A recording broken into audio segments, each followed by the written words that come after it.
우리가 하나님의 말씀과 또 이 말씀 속에 담긴 하나님의 마음과 음성을 함께 나누기를 소망합니다. 주께서 주신 이 소중한 말씀은 이것이 이 말씀이 기록된 것은 약간 후되겠지만 이 말씀이 행해진 것은 지금부터 약 3,500년 전에 있었던 말씀입니다. 3,500년이 지난 지금에도 여전히 유효한 것은 하나님의 신실하심입니다. 하나님께서 그때나 지금이나 세월과 역사를 통하여 이 모든 시공을 통하여 하나님은 살아계시고 일하시고 오늘도 우리에게 말씀하시는 하나님이시고 이 말씀을 통해서 오늘 저와 여러분이 하나님께서 원하시는 길로 걸어가도록 이끄실 것을 믿습니다. 여러분, 하나님께서는 우리가 가는 길, 그리고 모든 성도들이 가는 길에 대해서 분명한 목적과 그리고 계획이 있습니다. 하나님께서 원하시는 길이 있다는 것이죠. 그리고 그 길을 걸어가도록 우리를 오늘도 세워내십니다.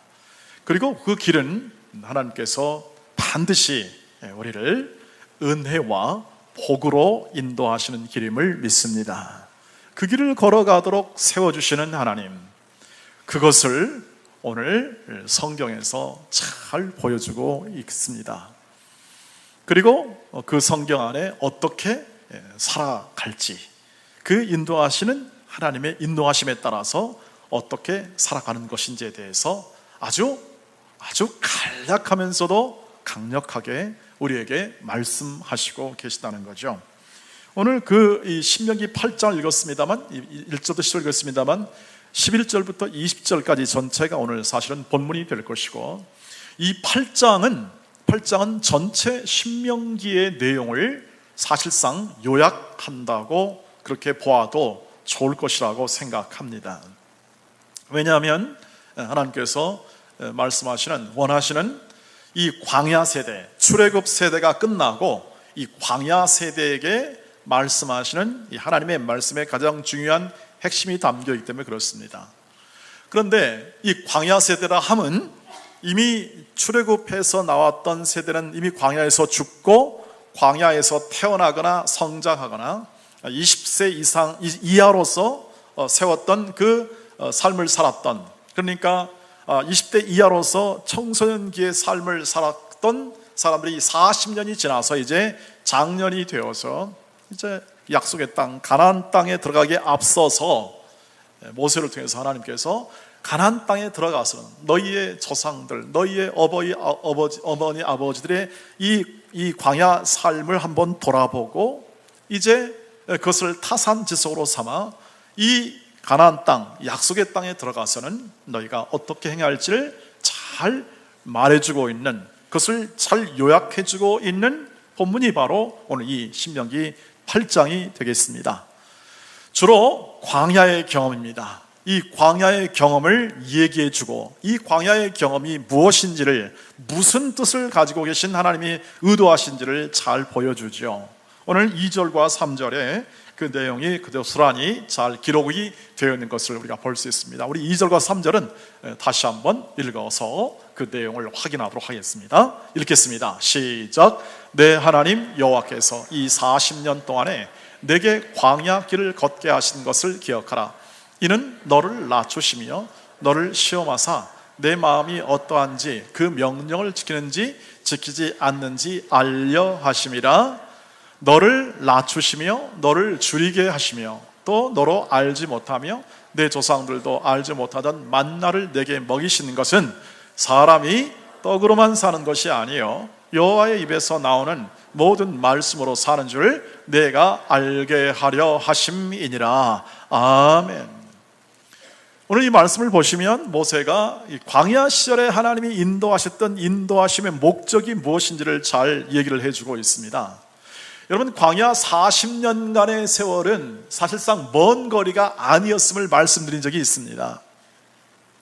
이스라엘 백성이 40년간 이렇게 뺑뺑 돌았던 지역은 보름이면 갈 수 있는 거리죠. 보름이면. 그러니까 긴 거리가 아니라는 거죠. 여기서 예를 들면 뭐 저기 저쪽 영국이나 뭐 유라시아대로 가서 영국이나 뭐 프랑스나 그런 정도가 아니라는 겁니다. 굉장히 좁은 길이에요. 좁은 길이에요. 그리고 멀지 않은 그 길을 40년간 이렇게 돌았는데요, 이 백성들이 왜 40년간 돌았는지에 대한 하나님의 응답을 좀 듣고 싶었을 것 같기도 합니다.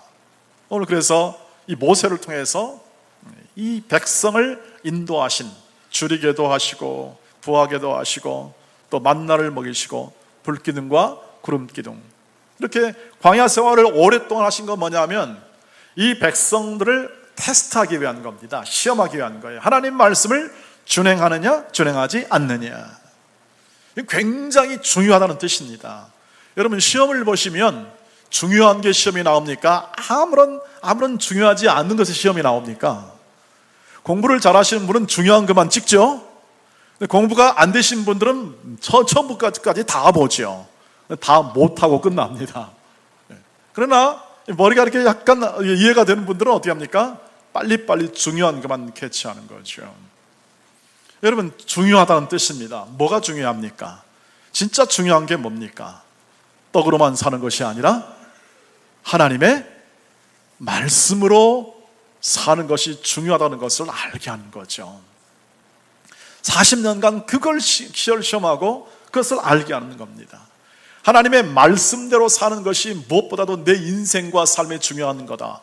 거리가 중요한 게 아니다. 수명이 중요한 게 아니다. 하나님 말씀대로 사는 것이다 하는 것이죠. 여기서 떡으로만 사는 것이 아니요 하나님의 말씀대로 사는 것이라는 의미가 중요하죠. 단순히 떡으로만 의미하는 의미는 그냥 먹고 사는 것만 의미하는 것이 아니라 그 안에 담긴 먹고 사는 것에 초점을 맞춘 생애가 하나님 자녀의 생애에 걸어갈 길이 중심이 아니다는 것을 말합니다.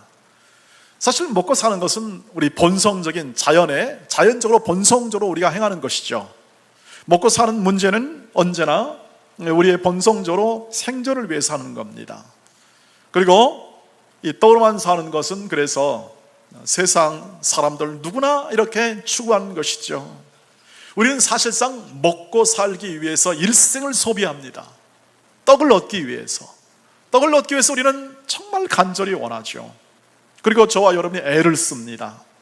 거기다 더하여 이 먹고 사는 문제가 좀 해결되고 그 마음 가운데 좀 안정이 들면 그 다음에 뭘 추구합니까? 조금 더 높이 올라가고자 하는 권력을 추구합니다. 졸부들이 가끔 그러지 않습니까? 뭔가 돈을 벌었으니까 그 다음에 뭔가 좀 권력을 좀 갖고 싶어하고, 그 다음에 명예를 갖고 싶어합니다. 좀 더 소유하고 좀 더 높이 올라가고 높이 강해지고 그 다음에 좀 더 높이 올라가고자 하는 이 세 요소가 떡으로만 사는 인생의 대표적인 모습이죠. 세상을 보십시오. 누구나 다 그걸 추구합니다. 세상을 보시면 그것이 제일 행복한 것인 줄 알고 추구하는 거죠. 그러나 떡으로만 사는 것이 아니라 하나님의 뭐라고요? 말씀으로 사는 것이 너희를 부르신 하나님의 계획이다, 생각이다. 그리고 그 하나님의 말씀으로 살아야만 너희에게 생명이 있음을 알게 하는 겁니다.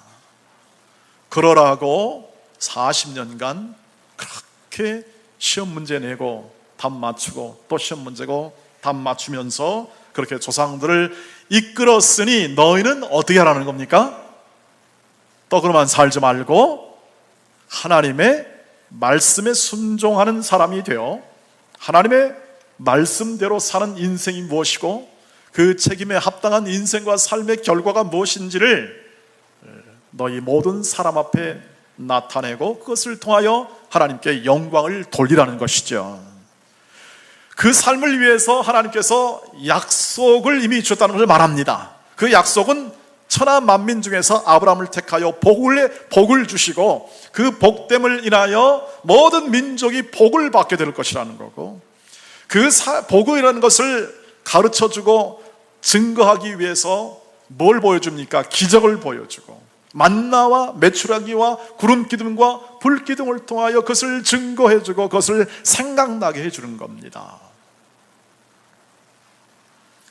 그러므로 이 하나님의 모든 신실하심에 있대요, 예나 지금이나 떡이 아니라 우리의 생명 유지 장치인 모든 우리의 노력이 아니라 우리는 하나님의 인도와 보호와 약속을 인하여 살아가는 사람들입니다.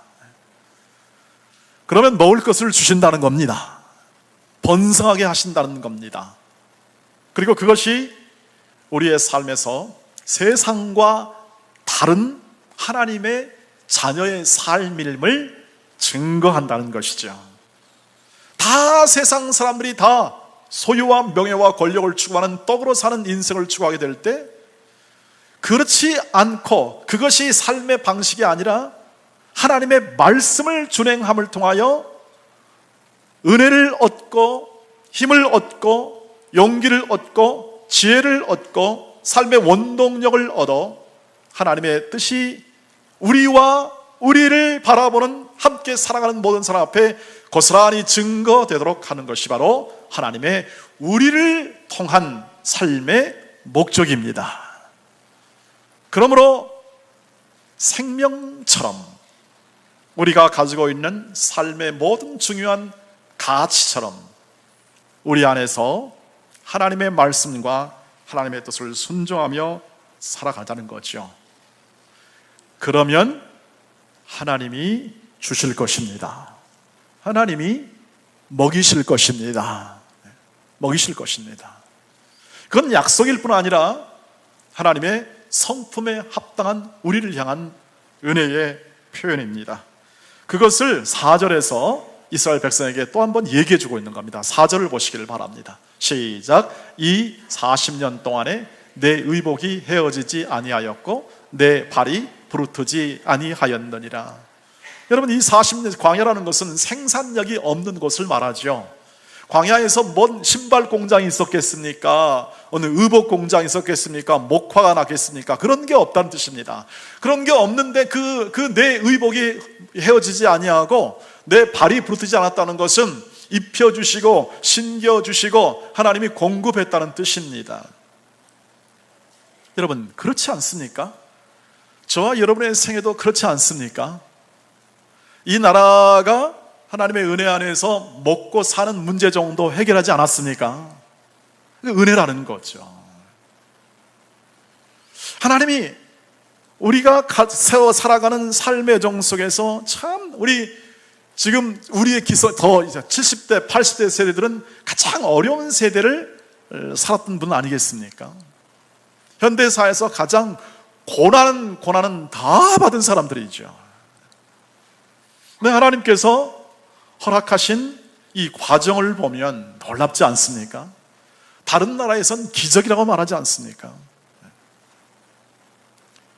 그래도 하나님의 은혜가 생각이 안 나거든 깊이 생각하시길 바랍니다. 정말 놀라운 일이죠.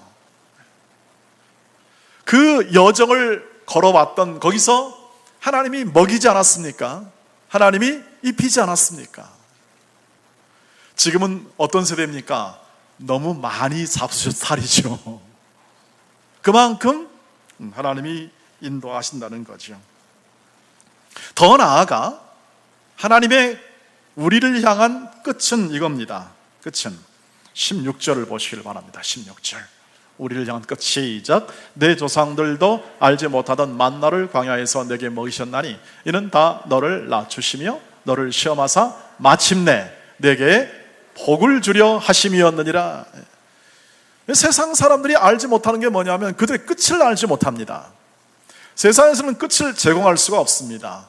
인생의 끝의 결말을 제공을 할 수가 없습니다. 그건 사람이 제공할 수가 없기 때문에 그렇습니다. 그래서 불안해하죠. 세상을 불안해합니다. 미래를 불안해합니다. 미래를 불안해합니다. 그래서 안전장치를 여러 개를 달아놓습니다. 모든 안전장치를 넣습니다. 건강에 대한 안전장치, 내 노후에 대한 안전장치. 그래서 그게 없으면 우리는 불안해하죠. 물론 믿는 사람이라고 해서 불안하지 않다는 뜻이 아닙니다. 그러나 세상은 그것을 해결해 주지를 못한다는 겁니다. 생명을 해결해 주지를 못하고 이 삶의 여정 가운데 그것을 정답을 주지를 못해요. 그 다음엔 죽기 전에는 어떻게 합니까? 다 포기할 수밖에 없다는 사실을 그때서야 알고 어떻게 합니까? 인생 허무하다 하면서 죽어가는 겁니다. 그런데 우리의 결말은 복됨입니다. 저와 여러분의 생애의 결말은 복됨임을 압니다. 우리는 끝이 무엇인지를 압니다. 우리의 끝은 영생입니다. 하늘나라입니다. 여러분, 그것이 믿어지십니까? 그것이 확인이 되어지십니까? 그래서 여러분, 끝에 죽음이 불안하거나 우리의 끝의 모든 과정, 끝의 마무리가 우리에게 어떤 안정감이 없는 마음이 든다면 우리의 오늘 이 말씀을 확인해 주시기를 바랍니다. 우리의 끝은 복이기 때문에 과정도 복입니다. 과정도 복입니다. 왜냐하면 복을 향하여, 우리의 결말에 이 행복과 이 복을 향하여 가는 모든 과정이기 때문에 그러시죠. 저와 여러분이 겪는 고난과 어려움과 힘든 여정도 결국 복의 과정임을 생각하는 거죠. 여러분, 우리는 하나님의 자녀로 마침내 복을 온전히 누리게 될 것입니다. 하나님과 함께 온전히 누리게 될 복을 오늘도 우리는 맛보기로 누리며 살아가죠. 하나님의 자녀로서 하나님의 아들과 함께, 그리고 주 예수와 함께 하죠. 주 예수께서 우리를 온전히 세우기 위해서 오늘 저와 여러분을 인도하시고, 그것은 하나님의 창세 전부터 마련된 계획으로서 오늘 우리에게 제시되고 있습니다.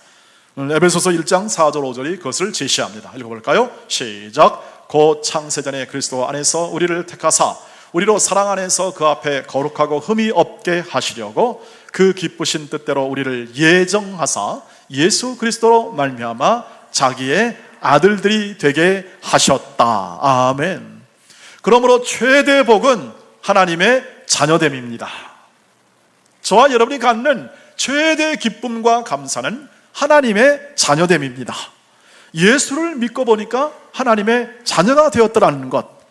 야, 내 인생 가운데 가장 수지 맞았다. 내 인생 가운데 가장 잘했다. 내 삶의 여정 가운데 가장 행복한 선택과 결정이 있다면 내가 예수 믿기로 한 거다. 이것을 확인하시기를 바랍니다. 생각해보면 이것이 전부 다 어떻게 합니까? 하나님의 인도하심이었다 하는 것이죠. 여러분, 그래서 언제나 우리는 예수 그리스도를 통하여 하나님의 자녀가 되고, 하나님의 자녀이니 하나님의 말씀대로 살고 순종하여 하나님의 뜻을 이루어 내라는 것입니다. 하나님의 뜻을 통하여 하나님의 그 영광의 자녀의 모습으로 살아가라는 것이죠.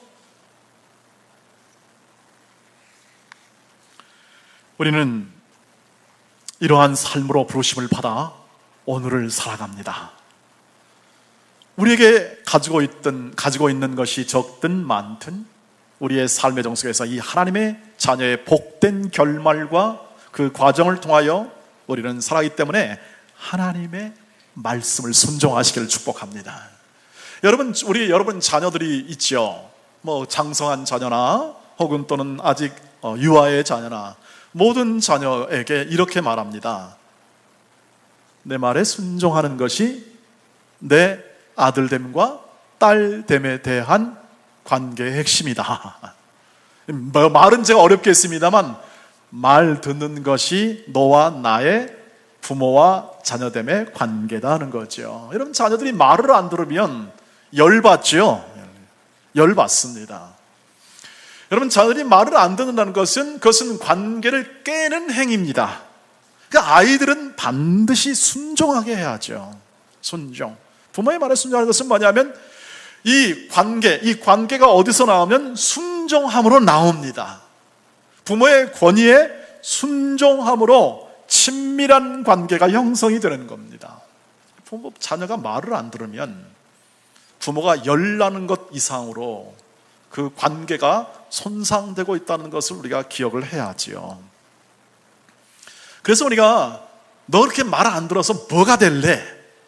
이렇게 말하는 그것은 근본적으로 부모로서의 이 아들과 딸들을 키워내는 이 부모된 명예로부터 나오는 겁니다.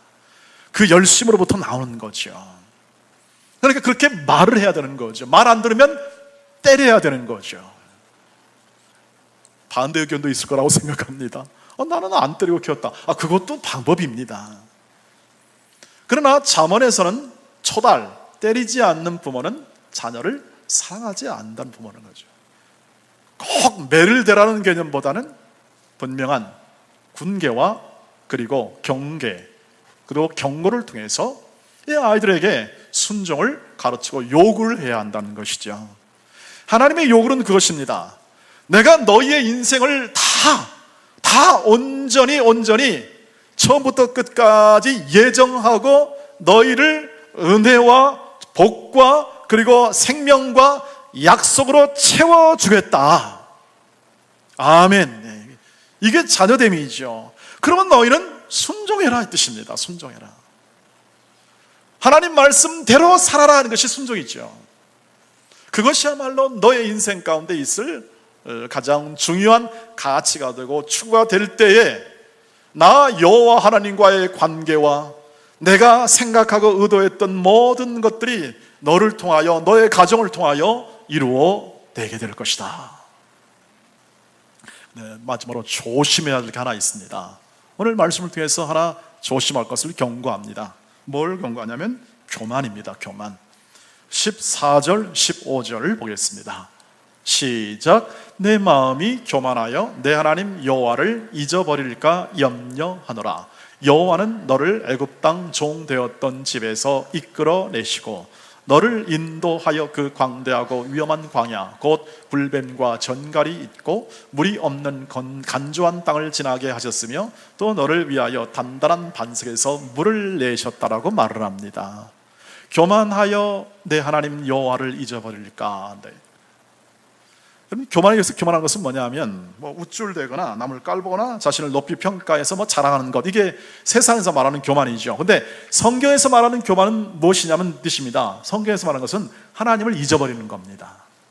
하나님의 은혜를 잊어버리는 겁니다.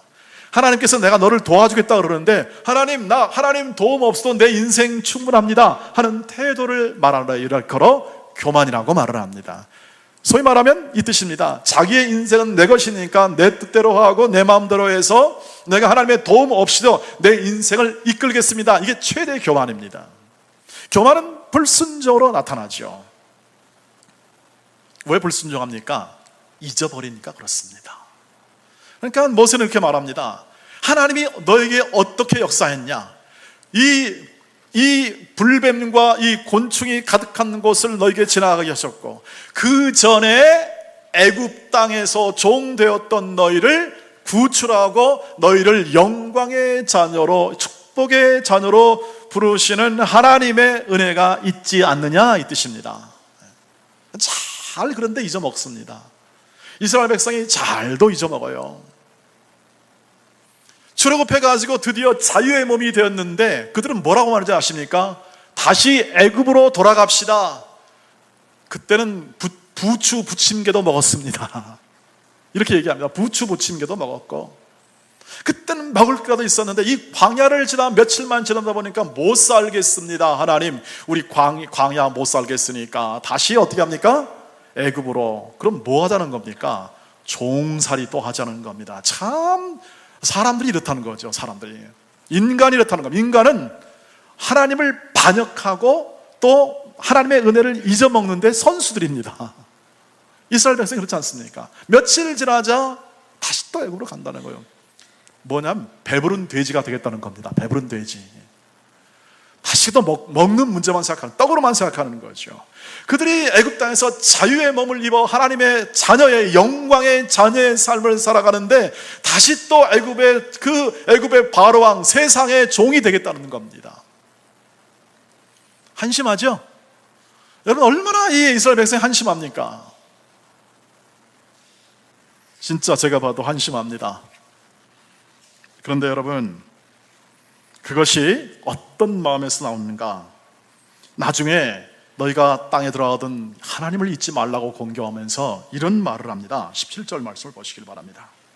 17절 시작. 그러나 내가 마음에 이르기를 내 능력과 내 손의 힘으로 내가 이 재물을 얻었다 말할 것이라. 아예 모세는 대놓고 얘기합니다. 너 가나안 땅에 들어가면 너는 틀림없이 번성하게 되면 여호와 하나님을 잊어버릴 것이다. 잊어버릴 것이고 너희는 너의 힘으로 모든 것을 다 했다고 말할 것이다 라고 말합니다. 왜냐하면 모세는 잘 알지요.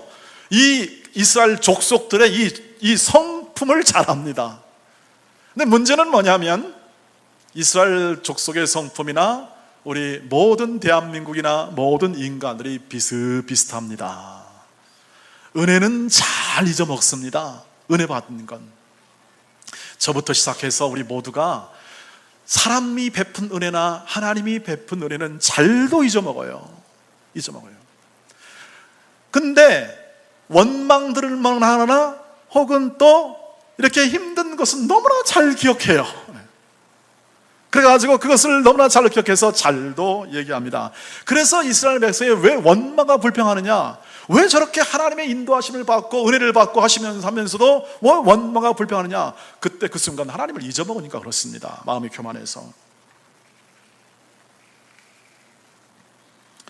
여러분, 그래서 우리가 여기서 이 모세가 하나님을 기억하라가 이것은 뭐냐면 하나님의 은혜를 기억하라는 겁니다. 저와 여러분이 받은 바 구원의 은혜가 너무 크기 때문에 감사할 수밖에 없는데 그 감사는 잊어버리는 거고 그 은혜를 잊어버리는 거고 어떻게 합니까? 내 앞에 놓인 여러 가지 불편한 환경과 여건 때문에 어떻게 합니까? 하나님에 대해서 이렇게 불평하고 잊어버리는 것이죠. 여러분, 하나님의 은혜를 기억하는 좋은 방법이 있습니다. 그것은 뭐냐면 저와 여러분의 인생 가운데 중요한 선택과 결정은 사실상 하나님이 해 주었다는 사실을 기억해 주시기를 바랍니다. 여러분, 저와 여러분의 부모가 있습니다. 부모됨에 대한 것은 우리가 결정할 문제가 아니에요. 그러나 여러분 아무리 부모가 못 배웠어도 자식보다는 좋은 분입니다. 부모가 못 배우고 좀 성격이 좀 거시기해도 자식에게 생명을 준 부모의 은혜가 있기 때문에 그렇습니다. 부모가 아니면 어떻게 자식이 나올까요? 그런데 그 부모됨과 자식됨을 결정하는 것은 우리가 뜻이 아니에요. 하나님의 인도입니다. 여러분, 혹시 집에서 가난하게 태어나셔서 그래도 지금 살만하게 하신 분이 계십니까? 그런 마음 누가 주었을까요? 하나님이 주신 겁니다. 내가 집이 가난하니까 내가 열심히 공부하고 열심히 일하고 해서 좀 더 나은 인생을 살 수 있는 힘을 가져야겠다 하는 것은 뭡니까? 하나님이 주신 겁니다. 좋은 것은 하나님이 주신 겁니다. 근데 우리는 안 좋은 것은 조상 탓하고 좋은 것은 내 탓하는 경향성이 많은데요, 하나님이 좋은 것을 주십니다. 위로부터 내리는 것은 나쁜 게 없습니다. 그 좋은 것을 통하여 우리는 이런 결정을 합니다. 부모가 좀 잘 살아서 우리를 잘해주면 내가 이 부모가 이렇게 잘해주는데 더 잘해야지, 이런 마음 하나님이 주시는 겁니다. 내가 어려운 환경에 있고 힘든 환경에 있지만 이 환경 속에서 내가 가난하니까 내가 아니면 이 가정을 일으킬 수가 없어. 그러면 내가 더 성실하게 힘있게 열심히 감당해야지, 이 마음도 하나님이 주신 겁니다. 이 모든 것을 인도하시고 오늘 이 자리에 앉혀 이 말씀을 듣게 하시고 그 말씀대로 살게 하신 권위를 둔 것도 하나님의 은혜입니다. 여러분, 남들은 이 화사한 날 각자 자기 길로 가는데 왜 예배하러 오셨습니까? 왜? 예배하러 안 오면 마음이 불편해서 아닙니까? 여러분 예배 안 하면 마음이 불편하시죠? 할렐루야, 난 편합니다, 이런 분 여기 안 계실 겁니다. 그러니까 오신 거예요. 이게 뭐냐면 하나님의 은혜입니다. 하나님이 하나님의 자녀로 딱 묶어가지고 불편하게 만든 겁니다. 그것이 하나님에 대한 감각이죠. 서로에 대한 하나님의 이 관계 속에서 불편하게 만들죠. 예배하게 만듭니다. 여러분의 마음 가운데 누군가를 도와줄 마음이 있고 다른 사람을 위해 기도할 마음이 있다. 이건 하나님이 주신 은혜입니다. 사랑과 그 나눔과 그리고 서로를 향한 애정과 자비를 품은 그 마음들을 하나님이 주심을 통하여 어떻게 합니까? 하나님의 은혜에 대한 감사로 살게 하는 것입니다. 잊지 마시기를 바랍니다. 그리고 그 하나님의 은혜 속에 교만하지 않게 살아가는 법을 배워내셔 우리가 함께 더불어서 하나님이 기뻐하시는 말씀대로의 삶이 이루어지길 주의 이름으로 축복합니다. 하나님의 말씀대로 살아가면 하나님께서 약속했고 언약했던 하나님의 은혜와 사랑과 자비와 공급하심을 하나님께서 이루어 주실 것입니다. 그것을 이 말씀, 오늘 이 말씀이 있은 후 1500년 후에 예수께서 이 말씀의 신실성을 증명해냅니다. 어디에서요? 마태복음 4장 4절에서 증명하십니다. 한번 읽어볼까요? 시작. 예수께서 대답하여 이르시되 기록되었을 때 사람이 떡으로만 살 것이 아니요 하나님의 입으로부터 나오는 모든 말씀으로 살 것이라 하였느니라. 사단이 시험하죠. 굶주려 있고 배고픈 예수님에게 시험합니다. 네가 하나님의 아들이거든 이 돌을 떡덩어리가 되게 하라. 네가 하나님의 아들이면 이런 능력과 이런 증거가 있어야 할 게 아니냐 하는 그러한 요구죠. 근데 주님께서 하신 말씀은 사람이 떡으로만 사는 것이 아니라 하나님 말씀 순종으로 사는 거야. 이렇게 표현할까요? 사단이 묻습니다. 내가 하나님의 자녀이거든 뭐 좀 증거를 좀 보여달라. 이렇게 말할 때 여러분 이렇게 말씀하시면 됩니다. 사단아, 내 앞에서 썩 물러가라. 나는 이 세상에 있는 생명 유지장치인 떡으로만 사는 것이 아니고 그런 증거나 뭐 능력에 대한 증거가 아니라 내가 지금 어떤 순간에도 어떤 환경에도 어떤 어렵고 힘든 여건 속에서도 하나님의 말씀대로 산다. 하나님의 뜻과 하나님의 인도하심에 충성하고 복종하는 순종으로 내가 살아간다. 이게 내 증거다. 이렇게 살라는 것이죠. 사랑하는 우리 온 성도 여러분, 가족 여러분, 이러한 삶으로 부르심을 받아 세상 사람들이 희한하다. 저 사람은 다 힘들고 어려운데 저렇게도 뭔가 저 마음 가운데 뭔가 감사하고 기뻐하고 그리고 그 추구하는 바가 이 세상과 같지 않은 뭔가 있다. 이때 하나님이 영광 받으실 줄 믿습니다. 여러분 그렇게 하고 있지 않습니까?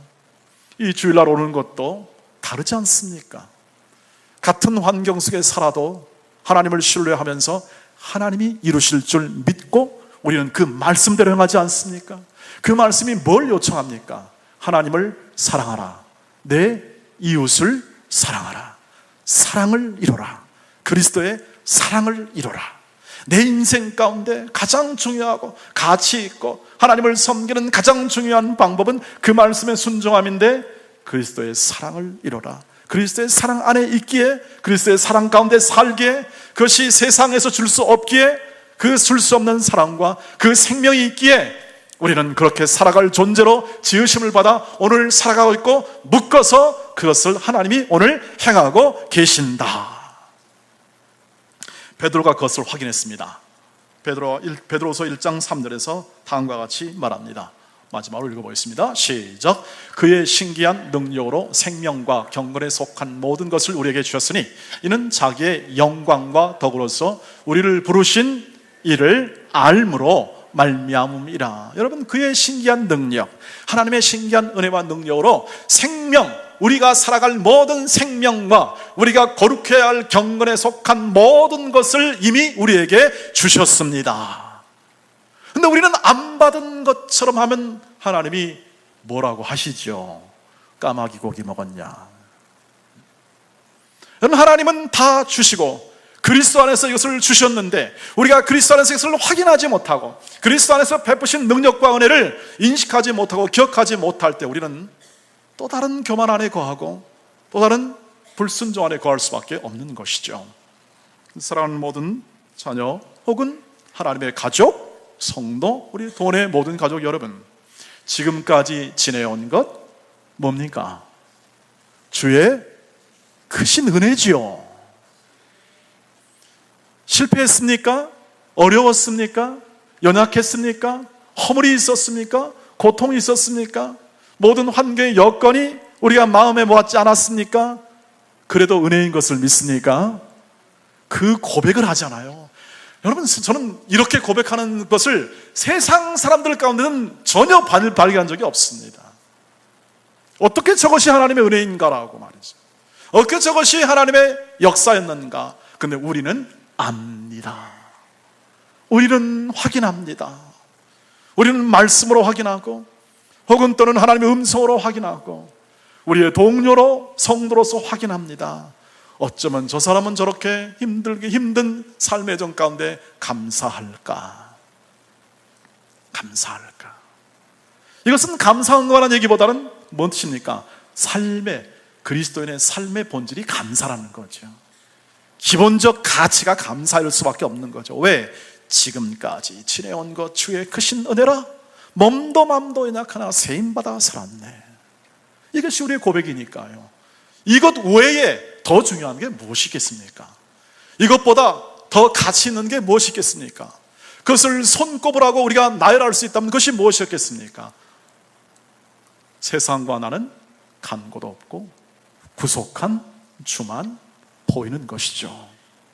그분이 우리와 함께 하시고, 그분이 우리에게 생명과 경건에 속한 모든 것을 허락하시고, 그것을 확인하고 누리며 나누라고 하십니다.